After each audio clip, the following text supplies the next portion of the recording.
பாசம், அன்பும், கிருபையும், இரக்கம் என்றான் பரம்பிதாவே, இந்த பரிசுமான ஓய்வு நாளும் உடைய சத்தியத்தை கேட்க வேண்டும் என்று வந்திருக்கிற ஒவ்வொரு பிள்ளைகளும் உடைய சமூகத்தில் ஒப்படைக்கணும் ஸ்பா. அவர்கள் கேட்கிற ஒவ்வொரு வார்த்தைகளும் ஆண்டவரே நீர் அவர்களோடு இருந்து இடைப்பட வேண்டுமாய். பரிசு ஆவியானவர் எங்களோடு கூட இருந்து வழிநடத்த வேண்டுமாய். இயேசுவின் ஜெயிக்க நல்ல பிதாவே, ஆமேன்.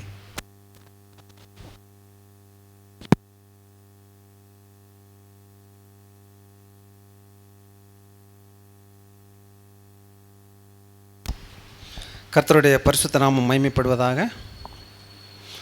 நல்ல ஓய்வு நாளின் காலை வேளையில் ஆண்டவருடைய சித்தன்படி தொழுது கொள்ளவும், அவருடைய நாமத்தை மகிமைப்படுத்தவும், அவருடைய உயர்த்தவும், ஆராதிக்கவும் வந்திருக்கிற ஒவ்வொருவரையும், விருந்தினராக வந்திருப்ப அவர்களையும் இந்த நல்ல சபையின் சார்பாக வாழ்த்தி வரவேற்றுக் கொள்கிறேன்.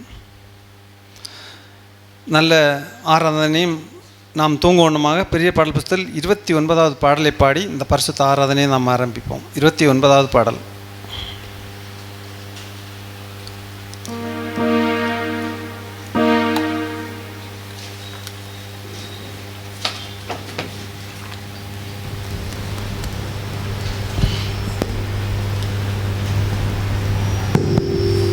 சுந்தர பரமதேவ மைந்தரேசு கிறிஸ்துவுக்கு ஸ்தோத்திரம் புகழ்ச்சி நித்திய கீர்த்தனமென்றும் அந்தரபுவியும் தந்து சொந்த ஜீவனையும் இந்து ஆற்றினார், நம்மை ஒன்றாய் கூட்டினார், அருள் மூடி சூட்டினார், கிருபையால் தேற்றினார் என்றும். சுந்தர பரமதேவ மைந்தரேசு கிறிஸ்துவுக்கு ஸ்தோத்திரம் புகழ்ச்சி நித்திய கீர்த்தனமென்றும்.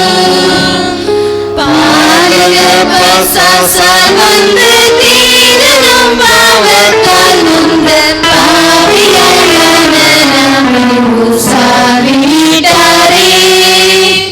வேத பிதாவுக்கு உகந்த ஜாதியாக கூட்டு வந்த மேசியாவை பற்றும் விசுவாச விட்டாரே. கோரணகாரீவன் பாரமாகினாதரவில் கூடுங்கள், பாவத்தூய போடுங்கள், ஜெயத்தை கொண்டாடுங்கள், துதி சொல்லி பாடுங்கள் பாடுங்கள் என்றும். சுந்தர பரமதேவ மைந்தரேசு கிறிஸ்துவுக்கு ஸ்தோத்திரம் புகழ்ச்சி நித்திய கீர்த்தனமென்றும். சத்திய தரசர்களும் முந்தியாக துரைகளும் சங்க தோழர்களும் உருவை தங்கி வாழவே, எத்திசை மனிதர்களும் பக்த விசுவாசிகளும் ஏகமேக சமாதானமாக வாழவே, உத்தம போதகர்களும் சத்திய திருச்சபைகளும் உயர்ந்து வாழதியோன் பயந்து தாழமிகு நாயந்து கிறிஸ்துவுக்கு ஜெயந்தான் நயந்தான் என்றும். சுந்தர பரமதேவ மைந்தரேசு கிறிஸ்துவுக்கு ஸ்தோத்திரம் புகழ்ச்சி நித்திய கீர்த்தனமென்றும்.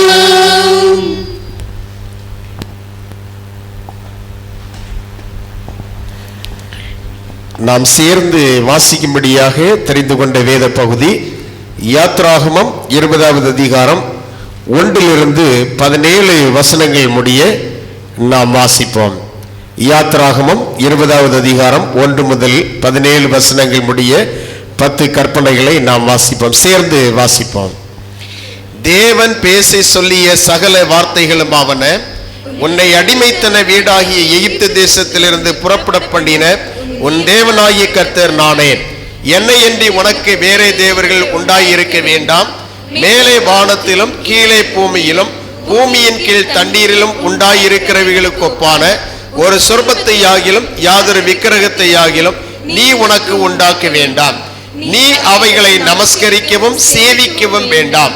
உன் தேவனாகிய கர்த்தராயிருக்கிற நான் எரிச்சல் உள்ள தேவனாய் இருந்து உன்னை பகைக்கிறவர்களை குறித்து பிதாக்களுடைய அக்கிரமத்தை பிள்ளைகளிடத்தில் 3ஆம் 4ஆம் தலைமுறை மட்டும் விசாரிக்கிறவராய் இருக்கிறேன். என்னிடத்தில் அன்பு கூர்ந்து என் கற்பனைகளை கை கொள்ளுகிறவர்களுக்கோ 1000 தலைமுறை மட்டும் இரக்கம் செய்கிறவராய் இருக்கிறேன். உன் தேவனாகிய கர்த்தருடைய நாமத்தை வீணிலே வழங்காதிருப்பாயாக. கர்த்தர் தம்முடைய நாமத்தை வீணிலே வழங்குகிறவனை தண்டியாமல் விடார். ஓய்வு நாளை பரிசுத்தமாய் ஆசரிக்க நினைப்பாயாக. 6 நாளும் வேலை செய்து உன் கிரியைகளை எல்லாம் நடப்பிப்பாயாக. 7ஆம் நாளோ உன் தேவனாகிய கர்த்தருடைய ஓய்வு நாள். அதிலே நீ ஆனாலும் உன் குமாரனானாலும் உன் குமாரத்தியானாலும் உன் வேலைக்காரனானாலும் உன் வேலைக்காரியானாலும் உன் மிருக ஜீவனானாலும் உன் வாசல்களில் இருக்கிற அந்நியனானாலும் யாதொரு வேலையும் செய்ய வேண்டாம். கர்த்தர் 6 நாளைக்குள்ளே வானத்தையும் பூமியையும் சமுத்திரத்தையும் அவைகளில் உள்ள எல்லாவற்றையும் உண்டாக்கி 7ஆம் நாளிலே ஓய்ந்திருந்தார். ஆகையால் கர்த்தர் ஓய்வு நாளை ஆசீர்வதித்து அதை பரிசுத்தமாக்கினார். உன் தேவனாகிய கர்த்தர் உனக்கு கொடுக்கிற தேசத்திலே உன் நாட்கள் நீடித்திருப்பதற்கு உன் தகப்பனையும் உன் தாயையும் கனம் பண்ணுவாயாக. கொலை செய்யாதிருப்பாயாக, விபச்சாரம் செய்யாதிருப்பாயாக, களவு செய்யாதிருப்பாயாக, பிறனுக்கு விரோதமாக பொய் சாட்சி சொல்லாதிருப்பாயாக, பிறனுடைய வீட்டை இச்சியாதிருப்பாயாக, பிறனுடைய மனைவியையும் அவனுடைய வேலைக்காரரையும் அவனுடைய வேலைக்காரியையும் அவனுடைய எருதையும் அவருடைய கழுதையும் பின்னும் பிறனுக்குள்ள யாதொன்றையும் இச்சியாதிருப்பாயாக என்றார். கர்த்தர் தாமே இந்த வசனங்களை நமக்கு ஆசீர்வதித்து தருவாராக. யாவரும் முழங்கால் படியிட்டு ஜெபம் செய்வோம். திருச்சபை எல்டர் ராபி சுந்தரசிங்கம் அவர்கள் ஜெபத்தில் வழி நடத்துவார்கள். ஜெபம் செய்வோம். எங்கள் மகா இரக்கமும் பரிசுத்தமும் கிருபையும் நிறைந்த எங்கள் தகப்பனே அப்பா, இந்த நல்ல ஓய்வு நாளின் காலை வேளையில் ஆண்டவர் உம்முடைய பிள்ளைகளாய் நாங்கள் கூடி வந்து இந்த ஆலயத்தின் அடிவாரத்தில் நாங்கள் முழங்கால் படியிட்டு உம்மை இந்த நேரத்தில் ஆண்டவரை நாங்கள் நோக்கி பார்க்கிறோம் அப்பா.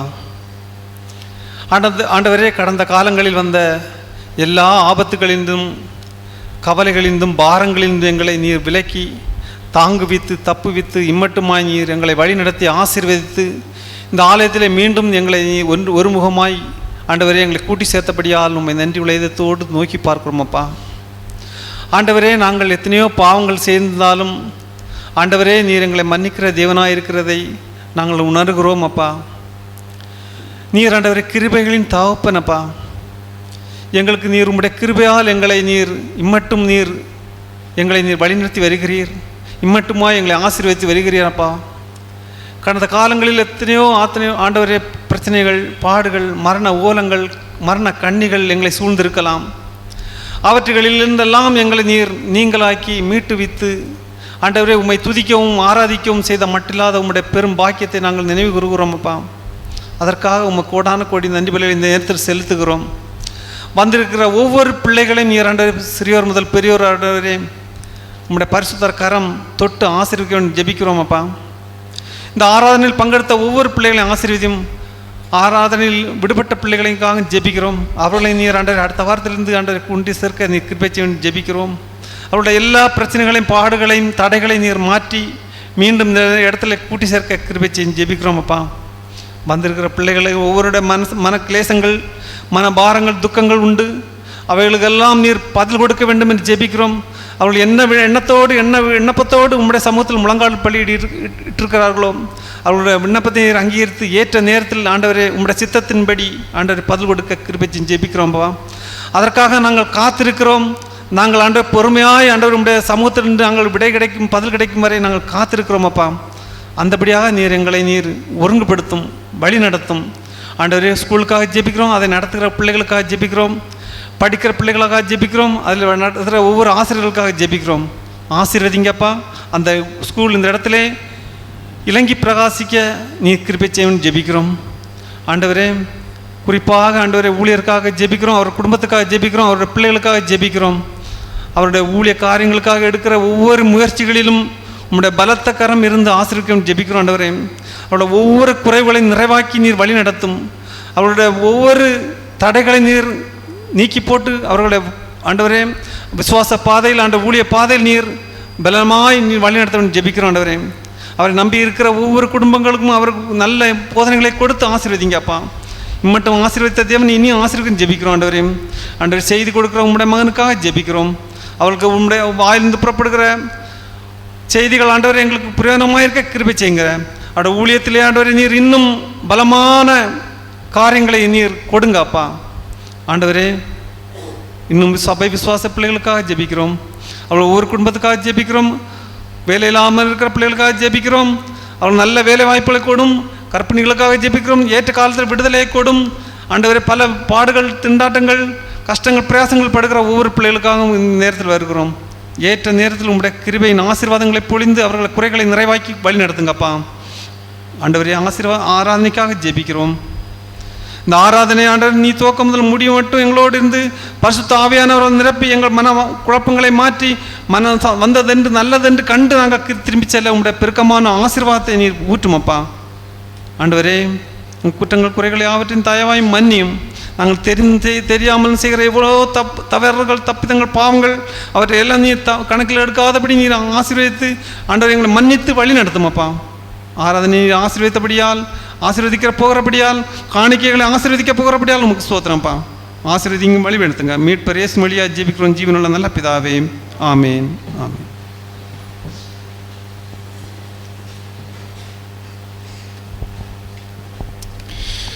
கர்த்தருடைய பரிசுத்த நாமம் மகிமைப்படுவதாக. இந்த நேரம் நாம் காணிக்கைகளை செலுத்துகிற நேரமாக இருக்கிறபடியினாலே ஒரு வசனத்தை இந்த நாளிலே நாம் வாசித்து இந்த நாளினுடைய காணிக்கையாக ஜெபிக்க வேண்டும் என்று நான் விரும்புகின்றேன். 2 நாளாகம புஸ்தகத்திற்கு உங்களுடைய கவனத்தை திருப்பி 31வது அதிகாரத்தில் 5வது வசனத்தை நாம் வாசிக்க கேட்போம். இந்த வார்த்தை பிரசித்தமான போது இஸ்ரவேல் புத்திரர் தானியத்திலும் திராட்சரசத்திலும் எண்ணெயிலும் தேனிலும் நிலத்தின் எல்லா வரத்திலும் முதற் பலன்களை திரளாக கொண்டு வந்து சகலத்திலும் தசம பாகத்தை பரிபூரணமாய் கொடுத்தார்கள். பரிசுத்த வேதாகமத்திலே நாம் வாசிக்க கேட்கிறோம். அந்நாட்களிலே தேவனுடைய ஆலயத்தில் அவர்கள் எவ்விதமாக தசம பாகத்தையும் அவர்கள் திரளான நிலத்தின் கனியிலும் பலனிலும் தேவ சமூகத்திலே கொண்டு வந்து கொடுத்தார்கள் என்று பரிசுத்த வேதாகமத்திலே நாம் அங்கே வாசிக்கிறோம். ஆசாரியர்கள் இதை கட்டளையிட்ட பொழுது அவர் சகலத்திலும் தசம பாகங்களை பரிபூரணமாய் கொடுத்தது மட்டுமல்லாமல் 6வது வசனத்தை நாம் வாசிக்க கேட்போம். யூதாவின் பட்டணங்களில் குடியிருந்த இஸ்ரவேல் புத்திரரும் யூதா புத்திரரும் மாடுகளிலும் ஆடுகளிலும் தசம பாகத்தையும் தங்கள் தேவனாகிய கர்த்தருக்கு பரிசுத்தம் பண்ணப்பட்டவைகளில் தசம பாகத்தையும் கொண்டு வந்து குவியல் குவியலாக வைத்தார்கள் என்று பரிசுத்த வேதாகமத்திலே நாம் வாசிக்கிறோம். இந்த நாளிலும் திருச்சபையின் வளர்ச்சிக்காக திருச்சபையின் ஊழியத்தின் வளர்ச்சிக்காக உலகனிடையிலும் இருக்கிற அட்வென்ட் திருச்சபையின் ஊழியத்தின் வளர்ச்சிக்காக தேவ சமூகத்திலே நீங்கள் கொடுக்க இருக்கிற தசம பாகங்கள் ஸ்தோத்திர காணிக்கைகள் இந்த நேரத்தில் சேகரிக்கப்படும்.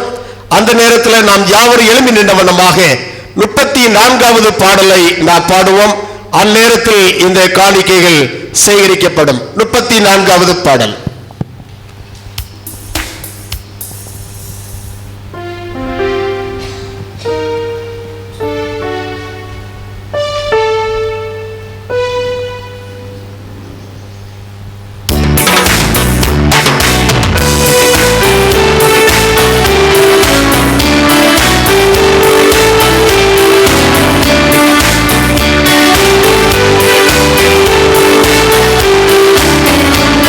Thank you.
நாம் யாவரும் முழங்கால் படியிட்டு இந்த பரிசுத்தமான காணிக்கைகளுக்காக ஜெபம் செய்வோம். எல்லாரும் முழங்கால் படியிட்டு ஜெபம் செய்வோம்.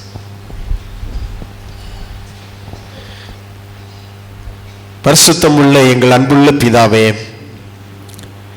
இந்த பரிசுத்தமான ஓய்வு நாளிலே உம்முடைய சன்னிதானத்திலே நாங்கள் வரும் பொழுது வெறும் கைகளோடு வராமல் ஏல பொருட்களோடு, முதற் பலன்களோடு, ஸ்தோத்திர காணிக்கைகளோடு, பொருத்தனை காணிக்கைகளோடு, பிறந்த நாள் காணிக்கைகளோடு, தசம பாகங்களோடு, இதர காணிக்கைகளோடு உம்முடைய சன்னிதானத்திலே வந்து உம்மை தொழுது கொள்ளத்தக்கதாக ஆண்டவர் எங்களுக்கு கொடுத்த மகத்துவமான கிருபைகளுக்காக நன்றியோடு உம்மை ஸ்தோத்திரிக்கிறோம். ஆண்டவரே, இந்த நாளிலும் கொடுத்த கரங்கள் ஒவ்வொன்றையும் ஆண்டவர் ஆசீர்வதிப்பீராக.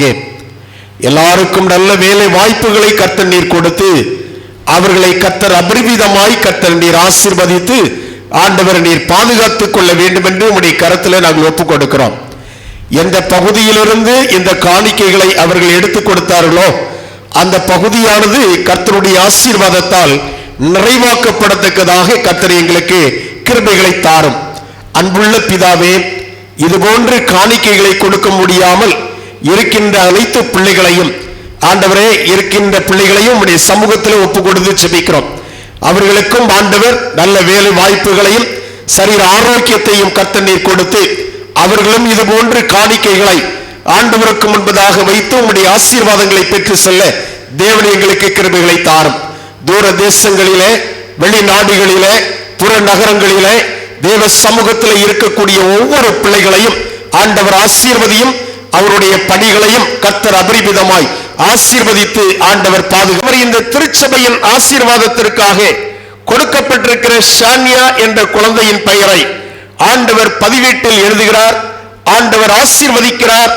ஆண்டவர் இன்னமும் புதுமண தம்பதிகளையும் குழந்தையும் கிறிஸ்துவின் வருகை வரையிலும் அவருடைய விசேஷித்த பாதுகாப்பிலே ஆண்டவர் பாதுகாப்பார் என்று கர்த்தருக்குள் நம்புகிறேன். இந்த நேரத்தில் அருமையான புதுமண தம்பதிகள் அருமையான குழந்தையோடு தேவ சமூகத்தில் இணைந்து நிற்கின்ற பொழுது தேவ சமூகத்தில் ஒரு 2 உறுதிமொழிகளை உங்களிடத்தில் நான் கேட்க வேண்டும் என்று நான் விரும்புகிறேன். நீங்கள் 2 பேரும் அந்த உறுதிமொழிக்கு எனக்கு பதில் கொடுக்க வேண்டும் என்று உங்களை அன்போடு கேட்டுக்கொள்கிறேன். உறுதிமொழி கொடுக்கும் பொழுது தேவ சமூகத்தில் நீங்கள் நிற்கிறீர்கள்.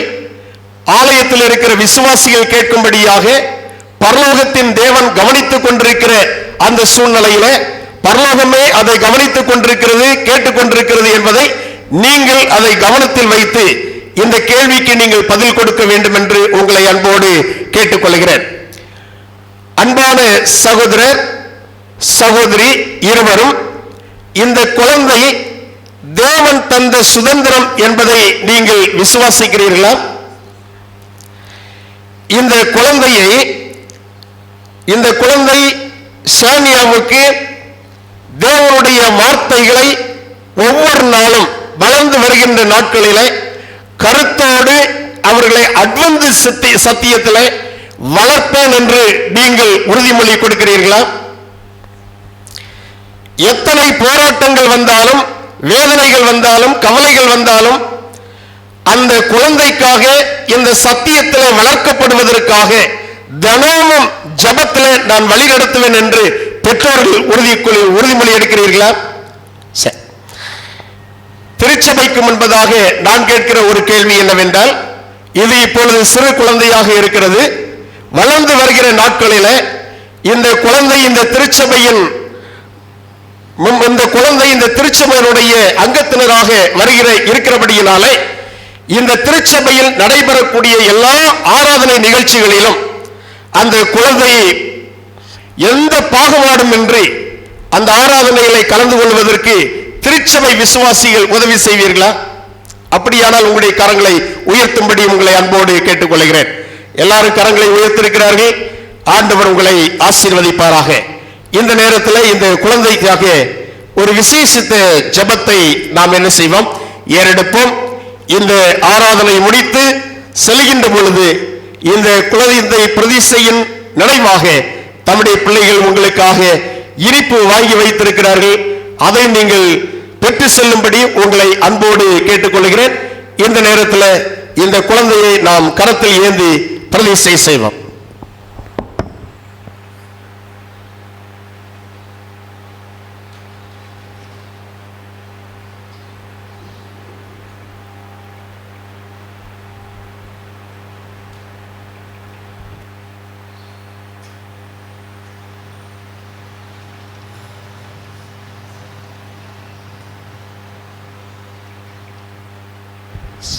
எல்லாரும் ஒரு நிமிஷம் முழங்கால் படியிட்டு இந்த அருமையான குழந்தைக்காக நாம் ஜெபம் செய்வோமா? எல்லாரும் முழங்கால் படியிட்டு ஜெபம் செய்வோம்.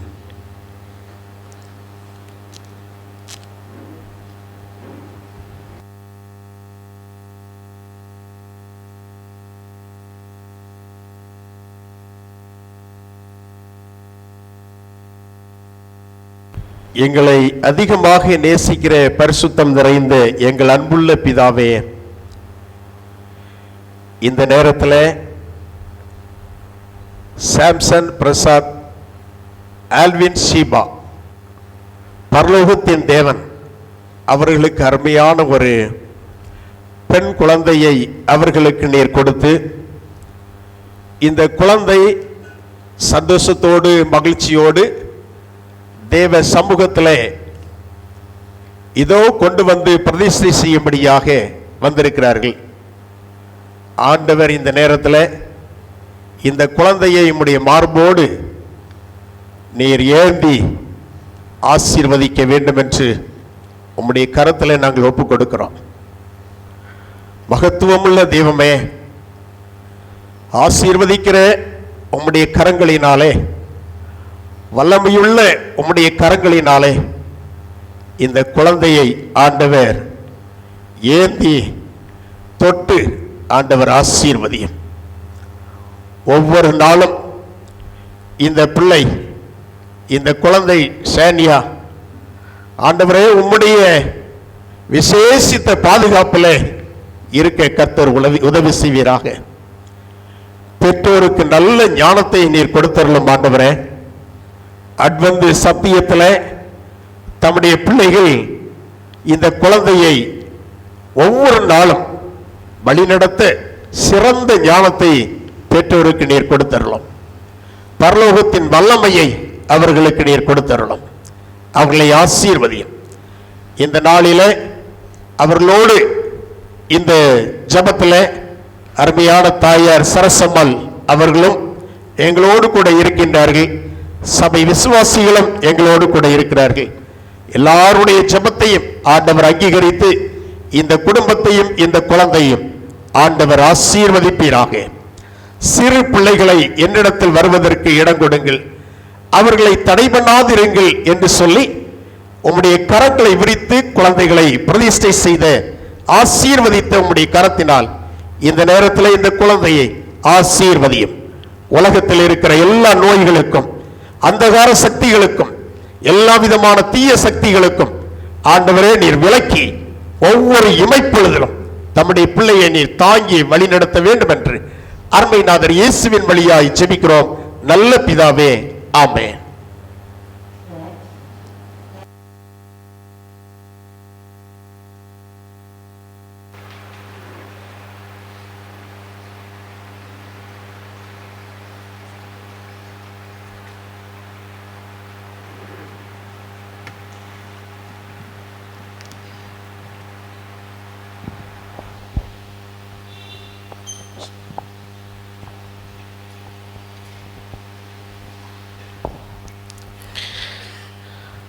இந்த நேரத்தில் அன்பு சகோதரி ஆல்வின் ஷீபா நமக்கு ஆலயத்திற்கு முன்பதாக ஒரு சில வார்த்தைகளை சொல்ல வேண்டும் என்று சொன்னார்கள். அவர்கள் முன்னாடி வந்து ஒரு சின்ன சாட்சியை பகிர்ந்து கொள்வார்கள்.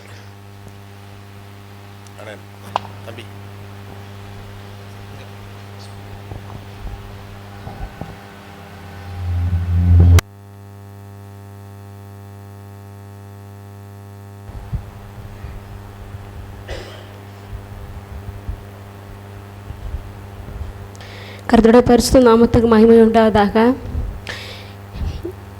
எனக்கு இந்த வாய்ப்பு கொடுத்த கர்த்தருக்கும் பாஸ்டருக்கும் என்ற நன்றியை தெரிவித்துக் கொள்கிறேன். எனக்கு மேரேஜ் ஆகி 2011 எனக்கு மேரேஜ் ஆச்சு. இது என்னோடது 10வது வருஷம். 9 வருஷம் எனக்கு குழந்தை இல்லாமல் இருந்துச்சு. 5 வருஷம் நானும் என் ஹஸ்பண்டும் ஆந்திராவில் மேதா ஹை ஸ்கூலில் ஒர்க் பண்ணிகிட்டு இருந்தோம். எவ்வளோ ஹாஸ்பிட்டலில் நாங்கள் போய் செக் பண்ணியிருந்தோம். எனக்கும் என் ஹஸ்பண்டுக்கும் எந்த ஒரு ப்ராப்ளம் இல்லைன்னு சொன்னாங்க.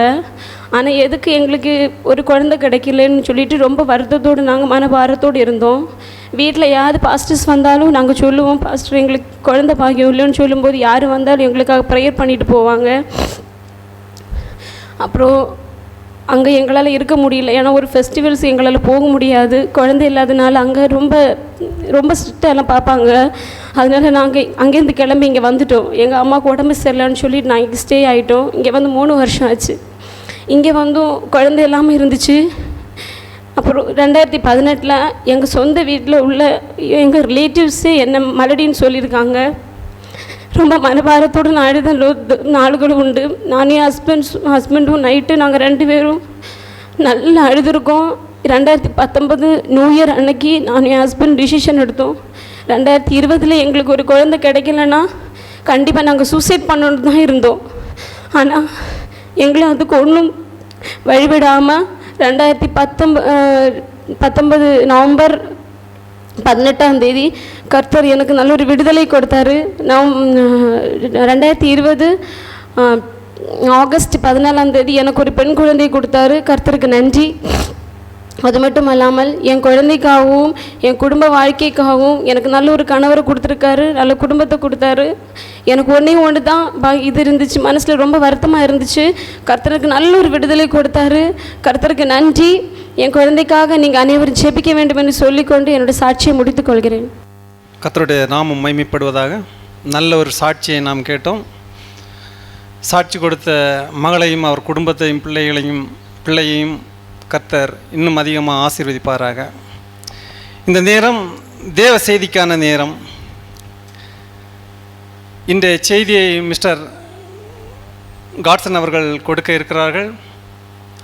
அவரை குறித்து 2 வார்த்தை சொல்ல வேண்டியது நம்முடைய கடமையாக இருக்கிறது. நம்முடைய ஊழியக்காரன் 3 பிள்ளைகளில் அவர் 2வது பையன். புனே ஸ்பைசஸ் காலேஜில் பிடிஹெச் முடித்துவிட்டு மீண்டும் ஹையர் படிப்புக்காக எம்ஏ படிக்க அவர் ஆயத்தமாகி கொண்டிருக்கிறார். நல்ல ஒரு பையன், நல்ல ஒரு பாஸ்டர்னு சொல்லலாமே. நம்ம கொரோனா காலங்களில் நிறைய நேரங்கள் செலவிட்டு ஆன்லைனில் நம்ம ஊழிய ஆராதனைகளை ஆன்லைனில் நம்ம பார்க்க வேண்டிய ஒரு எல்லா காரியங்களையும் செலவிட்டு ரொம்ப நேரம் ஒதுக்கி நமக்கு கொடுத்துருக்கிறார். இன்னும் அவர் படிக்க இந்த நேரத்தில் அவருடைய ஹையர் படிப்புக்காக யாவரும் நம்முடைய குடும்ப ஜெபங்களில் ஏறெடுப்போம். அவரையும் அவருடைய குடும்பத்தையும் தேவன் இன்னும் ஆசீர்வதிப்பாராக. அதற்கு முன்பதாக மிஸ்டர் ஜோஸ் பிராங்க்லின் அவர்களால் ஒரு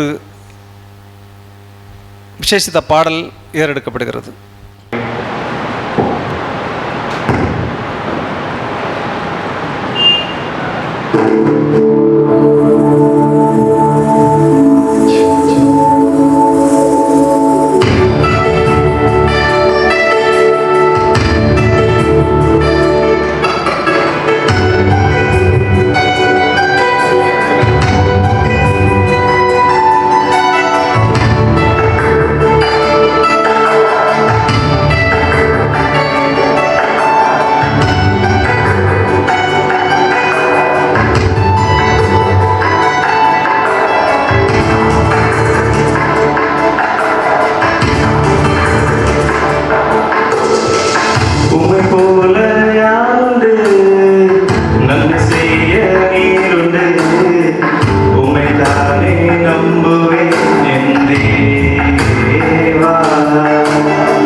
நன்மை செய்ய நீருண்டு உம்மைத்தானே நம்புவேன் என் தேவா. உம்மை போல யாரு நன்மை செய்ய நீருண்டு உம்மைத்தானே நம்புவேன் என் தேவா. உம்மைத்தான் இந்த நாளில் ஆதாரமாய் நினைத்துள்ளேன். நீரில்லா இந்த வாழ்க்கை வீணாய்தானே போகுதையா. உம்மைத்தான் இந்த நாளில் ஆதாரமாய் நினைத்துள்ளேன். நீரில்லா இந்த வாழ்க்கை வீணாய்தானே போகுதையா.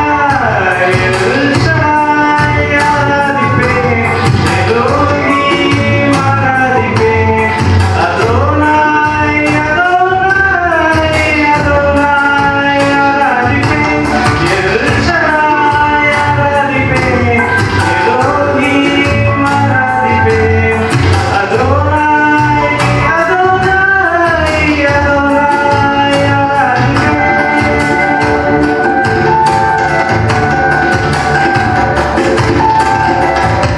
விசுவாச பிள்ளைகள் உங்கள் ஒவ்வொருவருக்கும் என்னுடைய நன்றியை நான் தெரிவித்துக் கொள்கிறேன். இந்த நாளிலும் தியானம் செய்வதற்காக எடுத்துக்கொண்ட ஒரு தலைப்பு என்னவென்றால், அழைக்கப்பட்டார், உணர்த்தப்பட்டார், மாற்றப்பட்டார். இந்த தலைப்பை நாம் தியானம் செய்வதற்கு முன்பதாக யாவரும் தலைகளை தாழ்த்தி ஒரு நிமிடம் ஜெபம் செய்வோம். பரிசும் அன்பும் இரக்கும் கிருபையும் நிறைந்த எங்கள் அன்பின் பரம்பிதாவே, இந்த பரிசுமான ஓய்வு நாளிலே உம்முடைய சத்தியத்தை கேட்க வேண்டும் என்று சொல்லி உம்முடைய பாதப்படியிலே வந்திருக்கிற ஒவ்வொரு பிள்ளைகளையும் நீர் ஆசீர்வதிக்குமா ஜெயிக்கணும்ப்பா. கேட்கிற ஒவ்வொரு வார்த்தைகளும் அவர்களுக்கு புரியும் வண்ணமாகவும், அந்த வார்த்தை அவருடைய வாழ்க்கைக்கு பிரயோஜனம் உள்ளதாக அமைய நீர் என்னோடு இருந்து பேச வேண்டும் என்றும், பரிசு ஆவியானவர் எங்களோடு கூட இடைப்பட வேண்டுமாய் இயேசுவின் ஜெயிக்கிறோம் நல்ல பிதாவே, ஆமென். அழைக்கப்பட்டார், உணர்த்தப்பட்டார், மாற்றப்பட்டார். யார் அழைக்கப்பட்டார், யார் உணர்த்தப்பட்டார், யார் மாற்றப்பட்டார் என்று பார்த்தோமானால், வேதாகமத்திலே அநேக நபரை நாம் பார்க்க முடியும். அநேக தீர்க்கதரிசிகளை நாம் காண முடியும். இந்த நாளிலும் ஒரு குறிப்பிட்ட ஒரு தீர்க்கதரிசியை குறித்து நான் உங்களிடத்தில் பேச வேண்டும் என்று ஆசைப்படுகிறேன். யார் அந்த தீர்க்கதரிசி என்றால், யோனா தீர்க்கதரிசியை குறித்து நான் உங்களிடத்தில் பேச வேண்டும் என்று ஆசைப்படுகிறேன். முதலாவதாக யோனா 1வது அதிகாரம் 1வது வசனத்தை நாம் வாசிக்க கேட்போம். யோனா 1வது அதிகாரம் 1வது வசனம். அமித்தாயின் குமாரனாகிய யோனாவுக்கு கர்த்தருடைய வார்த்தை உண்டாகி, போதும். அமித்தாயின் குமாரனாகிய யோனாவை தேவன் அழைக்கிறார். யார் இந்த யோனா என்று நாம் பார்த்தோமானால் 9வது வசனத்திலே கடைசி வசனத்தை நாம் பார்க்கிறோம்.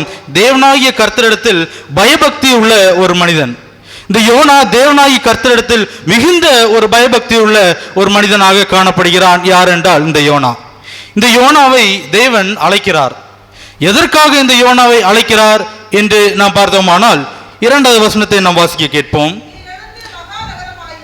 நீ எழுந்து மகா நகரமாகிய நினிவேக்கு போய் அதற்கு விரோதமாக பிரசங்கி, அவர்களுடைய அக்கிரமம் என் சமூகத்தில் வந்து எட்டினது என்றார். இந்த வசனத்தில் என்ன பார்த்தோம் என்றால், இந்த யோனாவை எதற்காக அழைக்கிறார் என்று பார்த்தோமானால், நீ எழுந்து மகா நகரமாகிய நினிவேக்கு போய் அதற்கு விரோதமாக பிரசங்கி என்று தேவன் யோனாவுக்கு கட்டளையிடுகிறார். இந்த அழைப்பை யோனா கேட்ட மாத்திரத்திலே இந்த யோனா மிகவும் பயந்தவனாய் காணப்படுகிறான். எதற்காக இந்த யோனா பயப்பட வேண்டும்? எந்த காரணத்திற்காக இந்த யோனா பயப்பட வேண்டும்?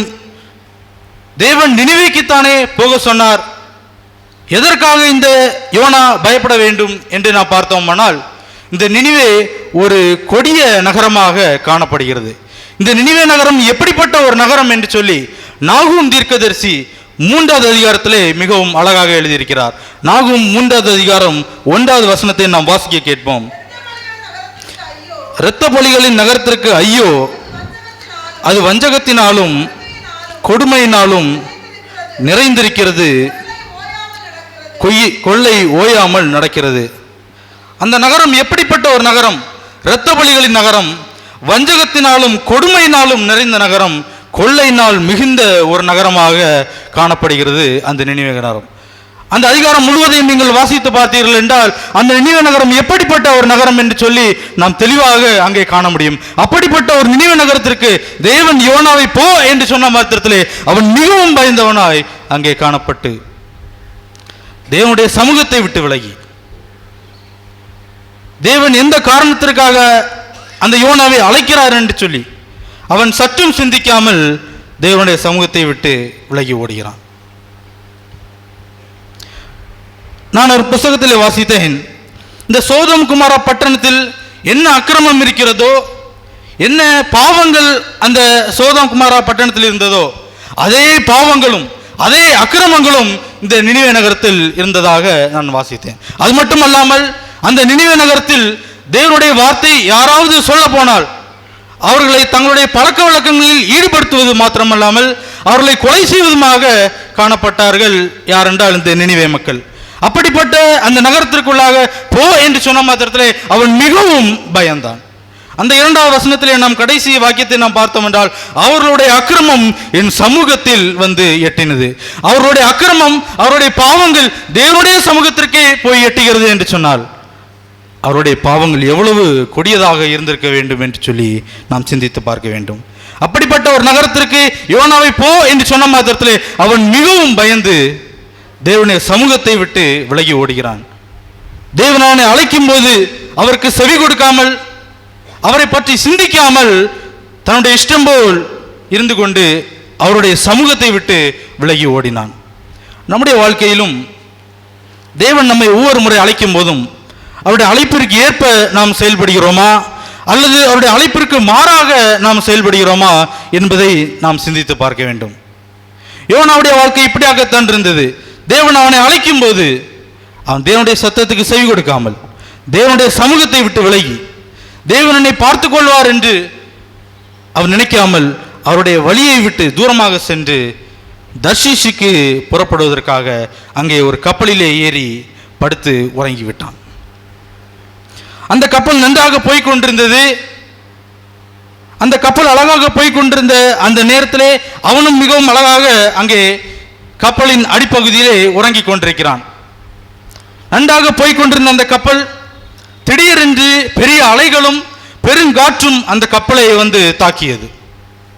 இதை பார்த்த அந்த கப்பல் மாலுமிகள், ஒரு நாளும் இல்லாமல் எவ்வளவோ நான் பயணங்களை மேற்கொண்டிருக்கிறேனே, இதே போல் ஒரு நாளும் எனக்கு நேரிடவில்லை என்று சொல்லி அந்த கப்பல்காரர்களும் மாலுமிகளும் மிகவும் பயந்து யார் நிமித்தமாக இந்த துன்பம் வந்தது என்று அறிந்து கொள்வதற்காக நாம் எல்லாரும் சீட்டு போட்டு பார்ப்போம் என்று சொல்லி ஒருவரோடு ஒருவர் சொல்லிக்கொண்டு அவர்கள் சீட்டு போட்டு பார்த்தார்கள்.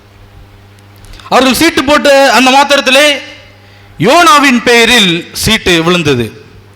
இந்த யோனா எங்கே இருக்கிறான் என்று பார்ப்பதற்காக அனைவரும் தேடுகிறார்கள். அவன் கப்பலின் அடித்தளத்தில் நிம்மதியாக உறங்கிக் கொண்டிருக்கிறான். அந்த யோனாவை மறுபடியும் மேலே அழைத்து கொண்டு வந்து அவனை நடுவில் நிறுத்தி அந்த கப்பற்காரர்கள் அவனுக்கு முன்பதாக நின்று அவனிடத்தில் கேள்விகளை கேட்க ஆரம்பிக்கிறார்கள். நீ யார்? நீ எங்கே இருந்து வருகிறாய்? உன்னுடைய தொழில் என்ன? உன் தேசம் என்ன? நீ என்ன ஜாதியான் என்று அவனிடத்தில் கேட்டுக்கொண்டிருக்கிறார்கள். எங்கள் காலேஜில் இந்த மாதிரி தான் எங்கள்கிட்ட வந்து ப்ரெசன்டேஷன் பண்ண சொல்லுவாங்க. ஃப்ரெண்டில் போயிட்டு அங்கே ஃப்ரெண்டில் போய் நின்ன உடனே அங்கே ஸ்டூடெண்ட்ஸ் எல்லாம் பார்த்த உடனே ஸ்டாஃப்ஸ் எல்லாம் பெஞ்சில் உட்காந்துருப்பாங்க. படிச்சுட்டு போனதெல்லாம் மறந்துடும்.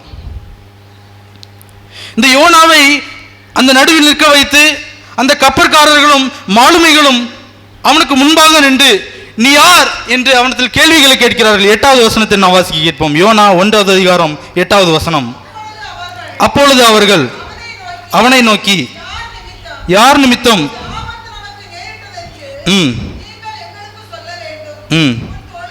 உன் தொழில் என்ன? நீ எங்கே இருந்து வருகிறாய்? உன் தேசம் எது? நீ என்ன ஜாதி என்று அவனிடத்தில் கேட்கிறார்கள். உன் தொழில் என்ன? உன் தேசம் என்ன? நீ எங்கே இருந்து வருகிறாய்? நீ உன் ஜாதி என்ன என்று அவனிடத்தில் கேட்டுக்கொண்டிருக்கிறார்கள். இதை கேட்ட மாத்திரத்திலே யோனா மிகவும் பயந்து அவர்களுக்கு பதில்களை சொல்ல ஆரம்பிக்கிறான். 9வது வசனத்திலிருந்து வாசிப்போம். அதற்கு அவன், நான் ஒரு எபிரெயன், சமுத்திரத்தையும் பூமியையும் உண்டாக்கின பரலோகத்தின் தேவனாகிய கர்த்தரிடத்தில் பயபக்தி உள்ளவன் என்றான். 10வது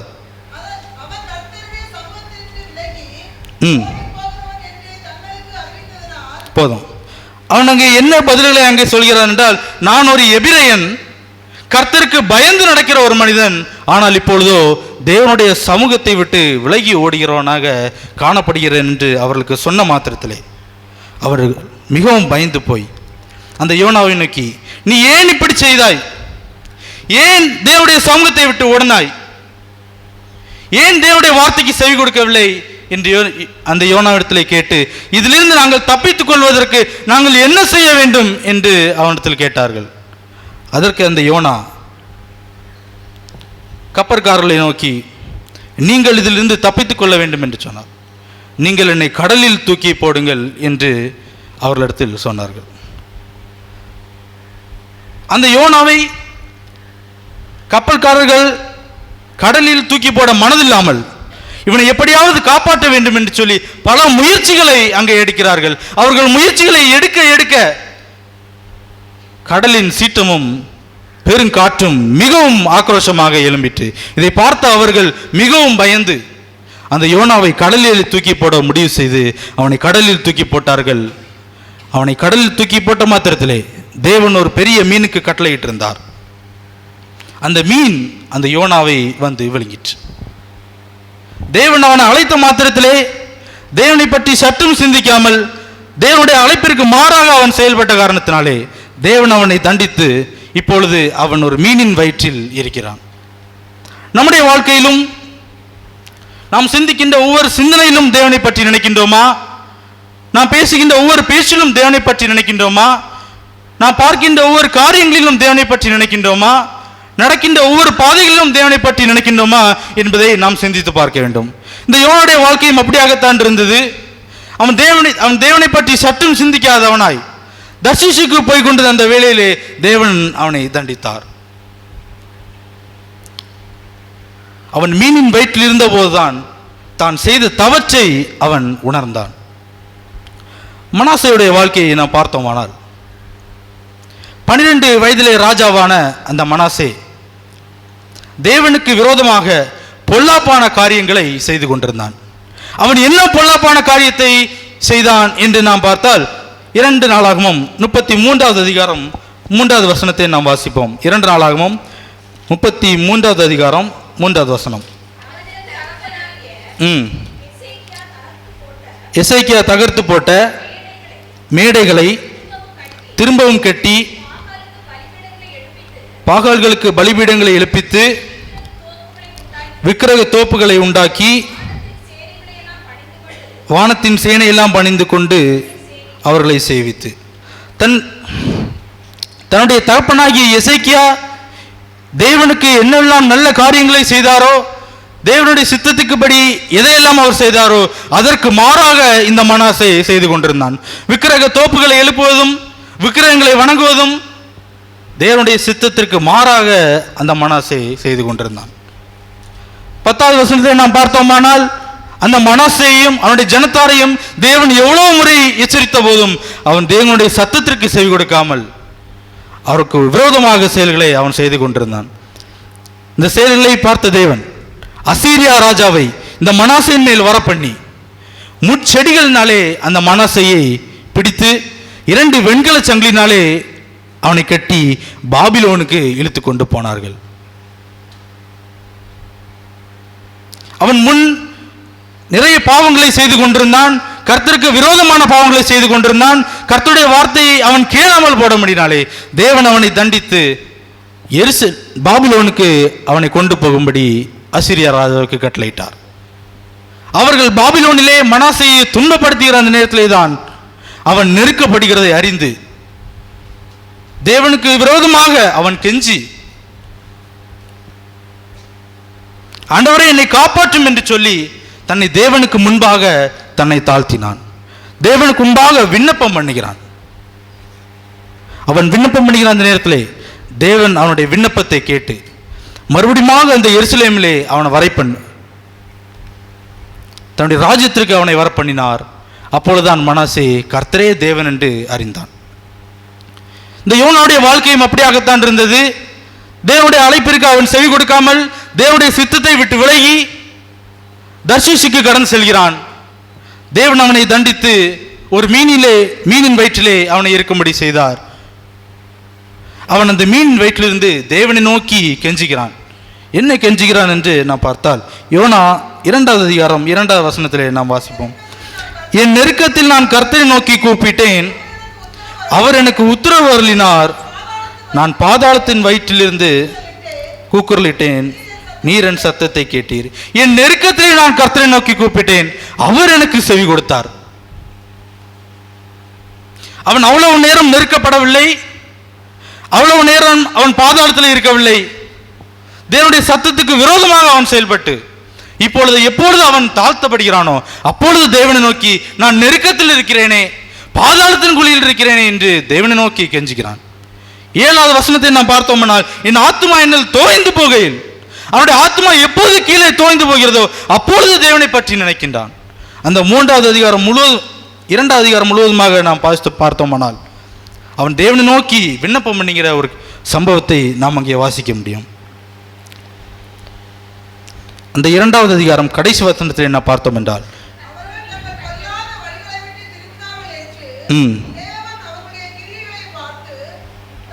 2வது அதிகாரம் கடைசி வசனம், கர்த்தர் மீனுக்கு கட்டளையிட்டார், அது யோனாவை கரையிலே கக்கியது.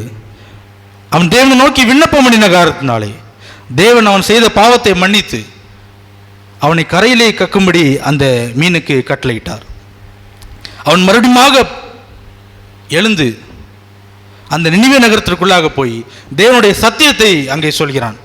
அந்த சத்தியத்தை அவர்கள் கேட்ட மாத்திரத்திலே அந்த நினிவே மக்கள் தேவனுடைய சத்தியத்தை ஏற்றுக்கொண்டார்கள். எதற்காக அந்த சத்தியத்தை அவர்கள் ஏற்றுக்கொண்டார்கள்? ஏன் அந்த சத்தியத்தை அவர்கள் ஏற்றுக்கொள்ள வேண்டும்?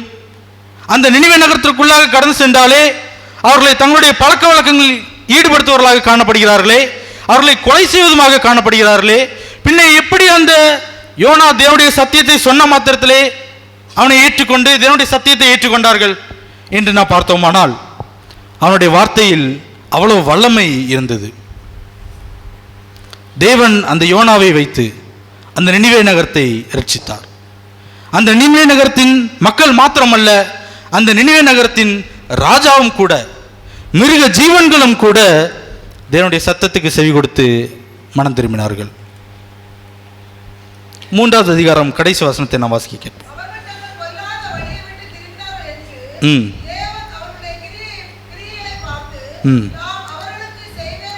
நாம் அவர்களுக்கு செய்வேன் என்று சொல்லியிருந்த தீங்கை குறித்து மனஸ்தாபப்பட்டு அதை செய்யாதிருந்தார். அவர்கள் செய்கிற அந்த பாவத்தை குறித்து, அவர்கள் செய்கிற அந்த அக்கிரமத்தை குறித்து அந்த மக்களை நான் அழிக்க வேண்டும் என்று சொல்லி நோக்கமாயிருந்த அந்த தேவன் அவர்களுடைய மனம் மாறுதலை கண்டு அவர்களை அழிப்பதை குறித்து மிகவும் மனஸ்தாபப்பட்டார். அதனால் அந்த நினிவே நகரத்தை அழிக்காமல் இருந்தார். யோனாவை கொண்டு அந்த நினிவே நகரத்தை இரட்சித்தார். தாவீதுடைய வாழ்க்கையை நாம் பார்த்தோமானால் உரியாவின் மனைவியாகிய பத்சேபாளை தன்னிடமாய் சேர்த்துக் கொள்ள வேண்டும் என்று சொல்லி உரியாவை தாவீது கொலை செய்தான். அவன் செய்த பாவத்தை அவனுக்கு உணர்த்தும்படியாக தேவன் நாத்தானுக்கு கட்டளையிட்டு நாத்தான் தாவீதிடத்தில் போய் அவன் செய்த தவற்றை ஒரு கதையின் மூலமாக அங்கே விளக்குகிறார். ஒரு ஐஸ்வர்யவானுக்கு அநேக ஆடுகள் இருந்தது, தரித்திரனுக்கோ ஒரு ஆடுகள் இருந்தது. அதை தன் பிள்ளையை போல் அவன் வளர்த்து வந்தான். அந்த ஐஸ்வர்யவான் வீட்டிலே ஒரு விருந்தினர் வருகிறான். அவனுக்கு விருந்து செய்ய வேண்டும் என்று சொல்லி தன்னுடைய ஆடுகளில் ஒன்றை எடுக்க மனதில்லாமல் அந்த தரித்திரனுடைய ஆடை எடுத்து அதை அடித்து அந்த விருந்தனுக்கு விருந்தாக கொடுக்கிறான். இதை கேட்ட அந்த தாவீது, இப்படி செய்த மனிதன் யார், அவனை கொலை செய்ய வேண்டும் என்று சொன்னான். நாத்தான் இதை கேட்ட மாத்திரத்திலே அந்த மனிதன் நீதான் என்று சொன்ன அந்த நொடியிலே தாவீது பயந்து போய் தேவனை நோக்கி விண்ணப்பம் பண்ணினான். அவன் செய்த தவறை அங்கே உணர்ந்து தேவனை நோக்கி விண்ணப்பம் பண்ணினான். அந்த விண்ணப்பம் தான் சங்கீதம் 51வது சங்கீதம். மிகவும் அழகான ஒரு சங்கீதம். தேவனை நோக்கி விண்ணப்பம் பண்ணினான். அந்த நேரத்திலே தேவன் அவனை மன்னித்தார். பேதுருடைய வாழ்க்கையை நாம் பார்த்தோமானால், தேவனோடு கூட இருந்த ஒரு மனிதர், தேவனோடு கூட சத்தியத்தை சொன்ன ஒரு மனிதர், இயேசு சிலுவையில் அறைவதற்கு முன்பதாக காவலில் இருந்த அந்த நேரத்திலே, நீ யார்? நீ தேவனோடு கூட இருந்த மனிதன் தானே என்று அவர்களிடத்தில் கேட்ட மாத்திரத்திலே அவன் சொல்கிறான், ஆணையிட்டு சொல்கிறான், அவர் யார் என்றே எனக்கு தெரியாது என்று அங்கே சொல்கிறான். மறுபடியும் சிலர் அவனிடத்தில் வந்து கேட்கிறார்கள். என்ன கேட்கிறார்கள் என்றால், மத்தேயு 26வது அதிகாரம் 73வது வசனத்தை நாம் வாசிக்க கேட்போம். அங்கே நின்றவர்கள், மெய்யாகவே நீயும் அவர்களில் ஒருவன், உன் பேச்சு உன்னை வெளிப்படுத்துகிறது. அவனை எப்படி அடையாளம் காண்கிறார்கள் என்றால், அவனுடைய பேச்சு, உன்னுடைய பேச்சு உன்னை வெளிப்படுத்துகிறதே. நம்முடைய வாழ்க்கையிலும் நம்முடைய செயல்கள் தேவனை வெளிப்படுத்துகிறதா? நம்முடைய பேச்சு தேவனை வெளிப்படுத்துகிறதா? நம்முடைய பேச்சு தேவனுடைய பிள்ளைகள் என்று வெளிப்படுத்துகிறதா என்பதை நாம் சிந்தித்து பார்க்க வேண்டும். இங்கே பேதுரு எப்படி அவர்கள் காண்கிறார்கள் என்றால், உன் பேச்சு உன்னை வெளிப்படுத்துகிறே என்று அவர்கள் சொன்ன மாத்திரத்திலே 74வது வாசிப்போம். அந்த மனுஷனை அரியன் என்று சொல்லி சபிக்கவும் போதும். இயேசுவை பார்த்து மனிதன் என்று அங்கே சொல்லிவிட்டான். அந்த மனிதனை யார் என்று எனக்கு தெரியாது என்று சொல்லி சத்தியம் பண்ணவும் சபிக்கவும் தொடங்கினான். தொடர்ந்து வாசிங்க. உடனே சேவல் கூவிற்று. போதும். அவன் தேவனை சபிக்கவும் சத்தியம் பண்ணவும் தொடங்கின அந்த நேரத்திலே சேவல் 3வது முறையாக கூவிற்று. இயேசு அவனை திரும்பி பார்த்தார். திரும்பி பார்த்த அந்த நேரத்திலே அவன் செய்த தவற்றை அவன் உணர்ந்து தனியாக போய் இயேசுவை நோக்கி, தன்னுடைய செய்த தவற்றை அவன் உணர்ந்து தேவனை நோக்கி விண்ணப்பம் பண்ணினான். அந்த நேரத்திலே இயேசு அவனை மன்னித்தார். பிற்பாடு அவன் தேவனுடைய சத்தியத்தை சொல்வதும், தேவனை நோக்கி அவர்களிடத்தில் சொல்வதும், அவன் அநேக அற்புதங்களை செய்வதுமாக தேவன் அந்த பேதுருவை மாற்றினார். கெட்ட குமாரனுடைய வாழ்க்கையை நாம் பார்த்தோமானால், தன்னுடைய தகப்பனிடத்திலிருந்து தன்னுடைய ஆஸ்தியை வாங்கி கொண்டு தன்னுடைய தகப்பனை விட்டு, தன்னுடைய சகோதரனை விட்டு, தன்னுடைய வீட்டை விட்டு, தன்னுடைய தேசத்தை விட்டு, தன்னுடைய சொந்த மங்கங்கள் அனைவரையும் விட்டு தூர தேசத்திலே கடந்து சென்றான். இந்த உலகத்தில் என்னெல்லாம் சந்தோஷங்கள் இருக்கிறதோ அனைத்திலும் அவன் பங்கு கொண்டு தன்னுடைய ஆஸ்தியை அவன் செலவழித்த பின்பு, தன்னுடைய பசி அங்கே வருகிற நேரத்திலே பன்றிக்கு கொடுக்கக்கூடிய தவிடு கூட அவனுக்கு கிடைக்காத அந்த நேரத்திலே அவன் முன் எப்படி இருந்தான் என்று சிந்தித்து பார்க்கிறான். லூக்கா 15வது அதிகாரம் 17வது வசனத்தை வாசிப்போம். போதும். அவனுக்கு புத்தி தெளிந்த போது, அவன் செய்த தவறை அவன் உணரும் போது, அவன் எழுந்து தன்னுடைய தகப்பனிடத்தில் போய், தகப்பனே என்னை மன்னியும் என்று சொல்லி அவன் அங்கே கேட்ட மாத்திரத்திலே தன்னுடைய தகப்பனார் அவனை மன்னித்து அவனுக்கு விலையுயர்ந்த ஆடைகளை அவனுக்கு உடுத்து, என்னெல்லாம் அவனுக்கு அணிவிக்க வேண்டுமோ அவனுக்கு அணிவித்து அவனை மகிழ செய்தார். நம்முடைய வாழ்க்கையிலும் தேவனுக்கு விரோதமாக பாவங்களை நாம் செய்து கொண்டிருக்கிறோம். அநேக பாவங்களை நாம் அவருக்கு முன்பாக செய்து கொண்டிருக்கிறோம். எல்லா இன்பங்களிலும் நாம் பங்கெடுத்து நாம் கீழே தாழ்த்தப்படும் போது நம்முடைய உள்ளம் எப்பொழுது தோய்ந்து போகிறதோ அப்பொழுதுதான் நாம் தேவனை நோக்கி கெஞ்சுகிறோம். ஆண்டவரே, நான் நெருக்கத்தில் இருக்கிறேனே, என்னை காப்பாற்றும் என்று சொல்லி தேவனை நோக்கி நாம் கூக்குரல் இடுகிறோம். அப்பொழுது தேவன் நம்மை நோக்கி, மகனே எழுந்து வா என்று சொல்லி நம்மை ஒரு புது மனிதனாக எடுப்பித்து அவரிடத்தில் சேர்த்துக் கொள்கிறார். அந்த கெட்ட குமாரனை எப்படி தன்னுடைய தகப்பனார் தன்னிடமாக சேர்த்துக் கொள்கிறாரோ, எப்படி அவனுக்கு விலையுயர்ந்த வஸ்திரங்களை அவனுக்கு கொடுக்கிறாரோ, அதேபோல் தேவன் நம்மை அணைத்து அந்த பரலோக ராஜ்யத்தை நமக்கு தர வல்லவராயிருக்கிறார்.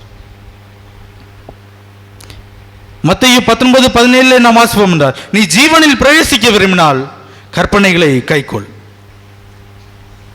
இந்த தாவீதை போல, மனாசேயை போல, பேதுருவை போல, இந்த கெட்ட குமாரனை போல நமக்கும் ஆண்டவர் இரண்டாவது ஒரு வாய்ப்பை தர வல்லவராயிருக்கிறார். அந்த வாய்ப்பை நாம் பயன்படுத்தி நாம் செய்த பாவத்தை எண்ணி அவருக்கு முன்பாக நாம் அறிக்கையிடுவோம்.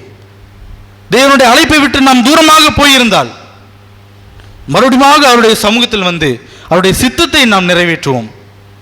அவருடைய கற்பனைகளை கை கொள்வோம். அவருடைய ஜீவன் அந்த பரலோக ராஜ்யத்தை நாம் பிரவேசிக்க வேண்டும் என்று சொன்னால் அந்த கற்பனைகளை நாம் கை கொள்ள வேண்டும். அந்த கற்பனைகளை நாம் கை கொண்டு அவருடைய பரலோக ராஜ்யத்திலே நாம் பிரவேசிக்க நீங்களும் நானும் ஆயத்தமாவோம். கர்த்தர் தாமே நம் அனைவரையும் ஆசீர்வதிப்பாராக. ஆமென்.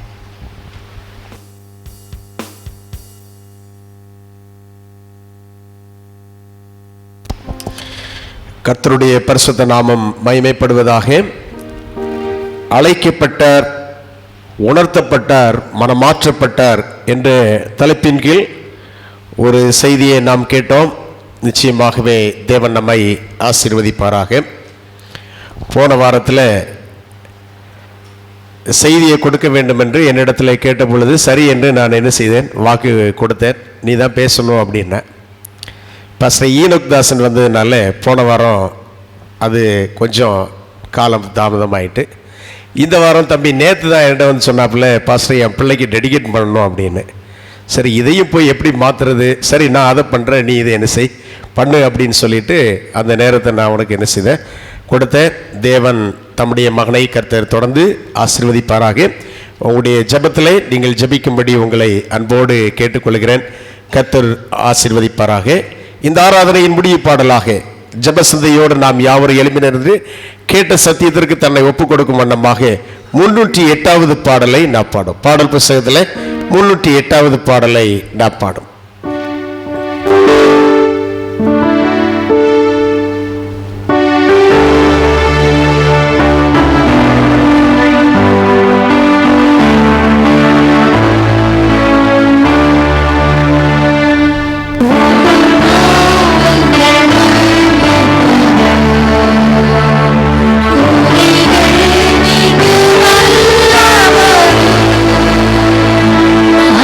மரணத்தின்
நாம் யாவரும் முழங்கால் படியிட்டு ஜெபம் செய்வோம்.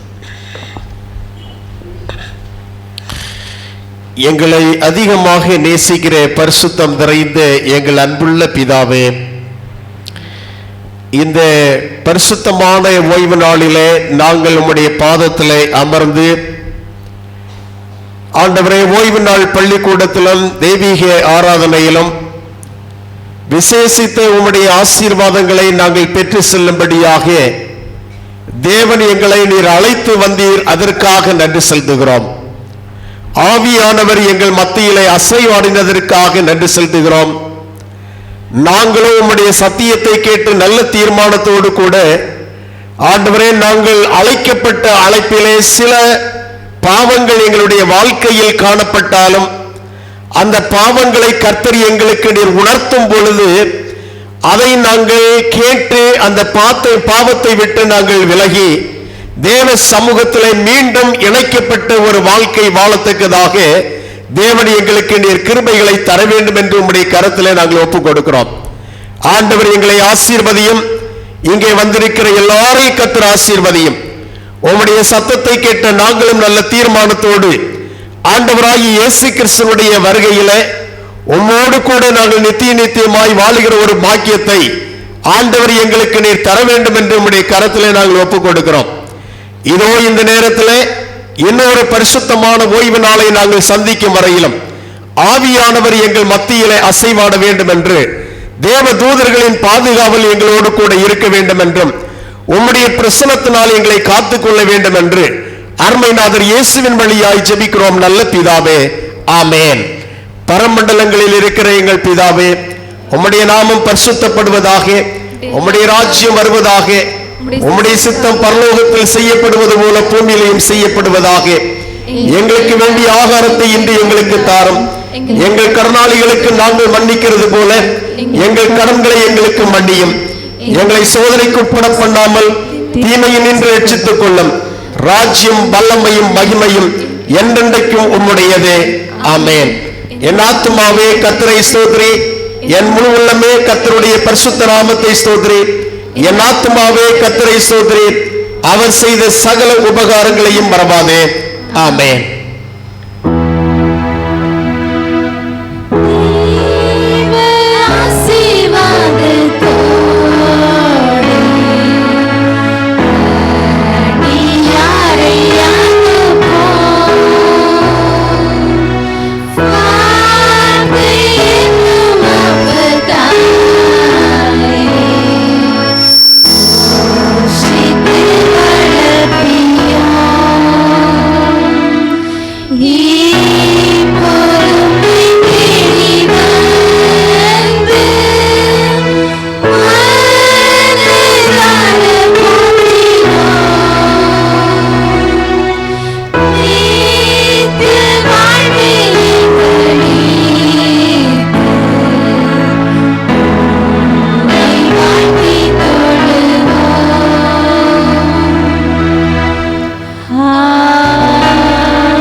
கர்த்தர் உங்களை ஆசீர்வதித்து உங்களை காக்க கடவர்.